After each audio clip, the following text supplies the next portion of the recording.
morning, everyone. This is Cisco Cracker, aka Coop. We got the 78 Trans Am running again. Look at there. Water temperature's looking good. 193. 700 RPM idling. Floats between 600 and 700. Speedometer needs to be set for the pulses to be accurate. I just drove it a little piece, maybe 40 miles an hour. It's showing like 80 miles an hour. See, the oil pressure is good at floats between 49 and 53 psi. Fuel tank was showing like 36% earlier, now 45%. Kind of floating around. Volts is 13.1, so I think it's charging a battery, I would imagine.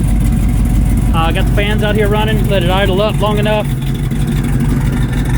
This thing sounds so good.